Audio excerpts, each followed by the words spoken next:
दोस्तों, जो बात हम बता रहे थे, बहुत दिन से बता रहे थे, लेकिन आप मान नहीं रहे थे। अब विजय कुमार बंधु खुद बोल रहे हैं कि अपने मोबाइल से अपने सोशल मीडिया का यूज करिए, और वही सोशल मीडिया का ताकत है जिसके बदौलत छोटे छोटे मुद्दे, बड़े बड़े मुद्दे पूरे लेवल पर आता है और सरकार बैकफुट पर जाती है। जहाँ दोस्तों, अरावली पर्वत का सीन अभी आप देख रहे होंगे, पूरे देश भर से आवाज़ आना शुरू हो गया इस सोशल मीडिया का पावर के कारण।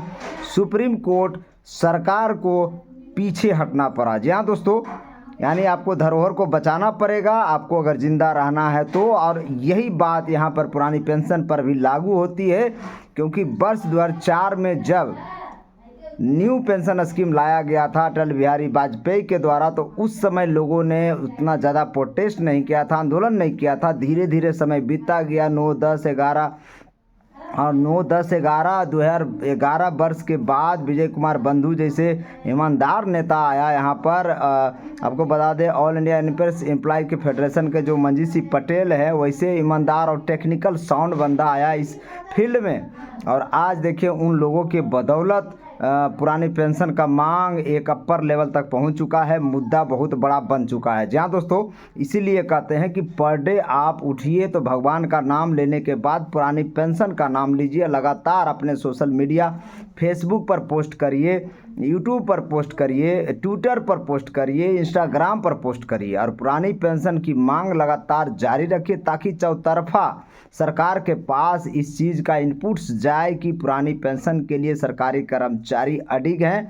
और आपको बता दें, 22 साल पूरा हो चुका है काला कानून एनपीएस का, फिर भी सरकारी कर्मचारी अडिग है। और यही अडिगता का कारण है कि आज पुरानी पेंशन मुद्दा बहुत बड़ा लेवल पर चल रहा है, आंदोलन भी हो रहा है, और उम्मीद करते हैं वर्ष 2026 में पुरानी पेंशन सभी के लिए लागू हो जाए। जी हाँ दोस्तों, 1 बाय 1 मुद्दा पर आएंगे।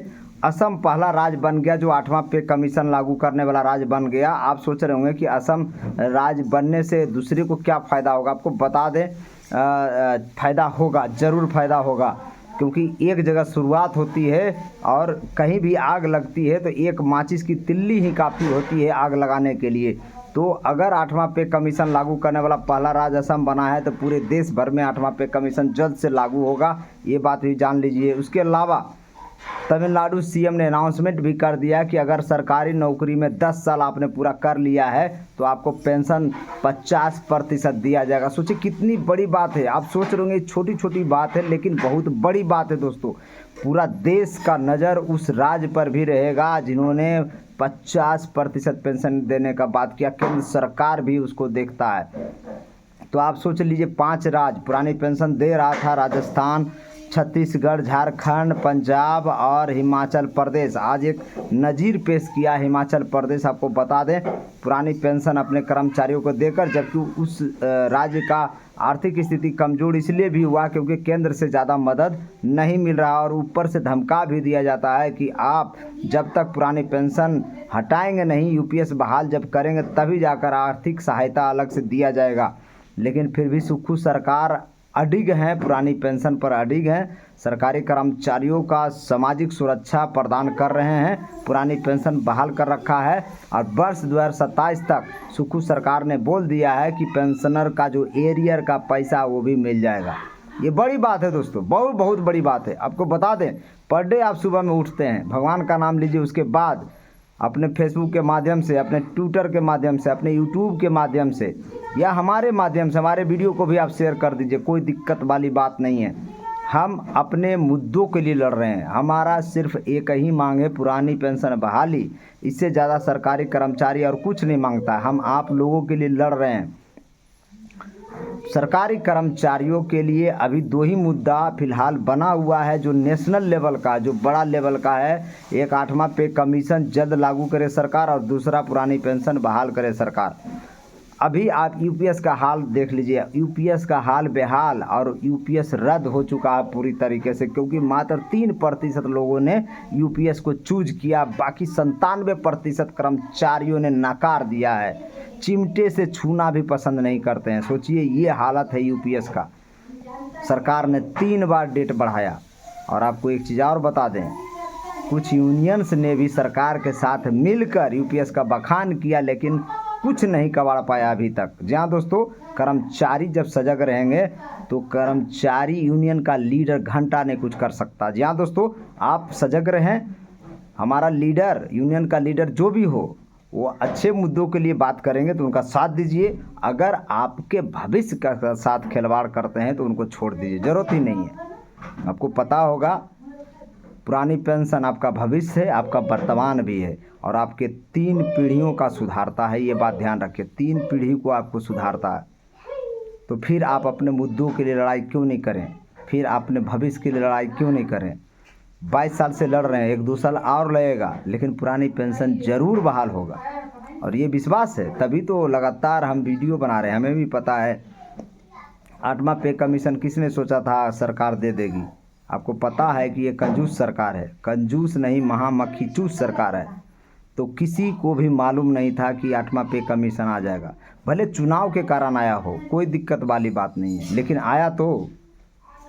और वही बात है पुरानी पेंशन की, लगातार आप अडिग रहिए, आप अपने मुद्दों के लिए लड़ाई लड़ते रहिए। सुप्रीम कोर्ट जब आपके साथ है, सुप्रीम कोर्ट ने साफ बोल दिया कि इनको पुरानी पेंशन, इनका संवैधानिक अधिकार है, इसे कोई भी सरकार छीन नहीं सकती। आर्टिकल में लिखा हुआ है, बजाते लिखा हुआ है। तो आप फिर लड़ने से क्यों पीछे भागते हैं? ये आपका भविष्य निर्धारित करता है, आपके आने वाले बच्चों का भी भविष्य निर्धारित करता है। इसलिए भारत देश के जनता से गुजारिश करते हैं कि पुरानी पेंशन में साथ दीजिए, सभी लोग साथ दीजिए। आपका भी बेटा बेटी का नौकरी लगेगा तो उसका भी पेंशन बनेगा। और आपको पता है 1947 से पहले जब देश भर में इंडस्ट्री नहीं था तो सबको पुरानी पेंशन मिलता था।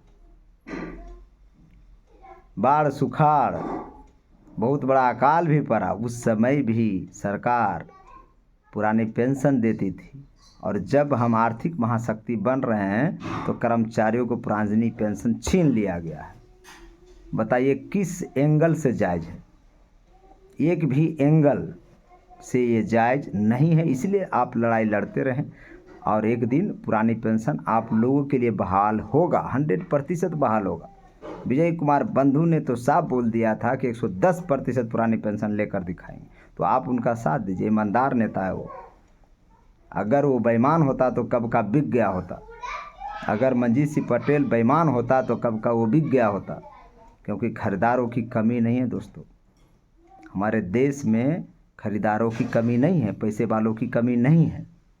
और इस बात का ध्यान रखिए, ईमानदार नेता है, साथ दीजिए, पुरानी पेंशन ज़रूर बहाल होगा। आंदोलन करते रहना पड़ेगा, लगातार आंदोलन भी जारी रहेगा। सरकार के कानों तक आपका सोशल मीडिया आपके हाथ में है, आपका mobile, Facebook, WhatsApp, Twitter, YouTube, सब कुछ आपके हाथ में है। आप पर डे कुछ न कुछ डालिए पुरानी पेंशन से लेकर। आप ये सोच रहे होंगे कि कि क्या डालें, क्या लिखें, कुछ भी लिखिए। कलम चलाओ, आंदोलन बढ़ाओ का नारा विजय कुमार बंधु ऐसे ही नहीं दिए।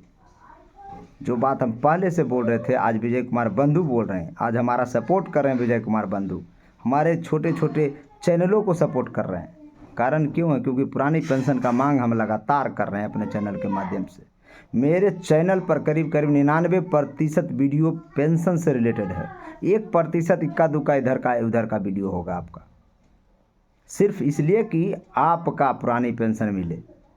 हमारा ये लाभ नहीं है, ये आपका लाभ है। आने वाला भविष्य में पीढ़ियों का लाभ होने वाला है। और लगातार ये चीज़ हम चैनल के माध्यम से लगातार हम बताते रहते हैं कि देश दुनिया में पेंशन से रिलेटेड क्या हो रहा है। अभी मध्य प्रदेश में मंजीत सिंह पटेल गए हुए थे, मध्य प्रदेश में शिक्षकों का मामला था। उन्होंने साफ बोला कि एक राष्ट्र श्रेष्ठ राष्ट्र की बात जब मोदी जी करते हैं तो एक राष्ट्र में एक कानून की बात तो होती है, एक पेंशन का भी बात हो जाए। और पूरे देश में हर एक राज्य का अपना अपना पे मैट्रिक्स है। ऐसा क्यों? केंद्र सरकार का जो पे मैट्रिक्स है वही पे मैट्रिक्स पूरे देश में लागू होना चाहिए। ये बात मंजीत सिंह पटेल का अच्छा लगा हमें, क्योंकि आपको पता होगा पूरा देश ने जब एनपीएस यूज किया था तो पश्चिम बंगाल अडिग रहा और अपने कर्मचारियों को पुरानी पेंशन आज भी दे रहा है। और पे कमीशन वहाँ का देख लीजिए, वहाँ का पे स्ट्रक्चर देख लीजिए, बहुत ही डाउन है अभी। तो ये यूनिफॉर्म पे कमीशन पे मैट्रिक्स क्यों ना? जब 8वां पे कमीशन लगे तो सरकार के ध्यान में भी ये बात जाना चाहिए कि पूरे देश में चाहे तो स्टेट का सरकारी कर्मचारी हो या सेंट्रल गवर्नमेंट का, सबका पे मैट्रिक्स सेम होना चाहिए लेवल के हिसाब से, लेवल 1 का जिस हिसाब से स्टार्ट होता है। आप स्टेट का पे मैट्रिक्स आप देखेंगे तो हैरत अंगेज हो जाएंगे। आप बिहार का पे मैट्रिक्स शिक्षकों का देख लीजिए, कितना बुरा हालत है।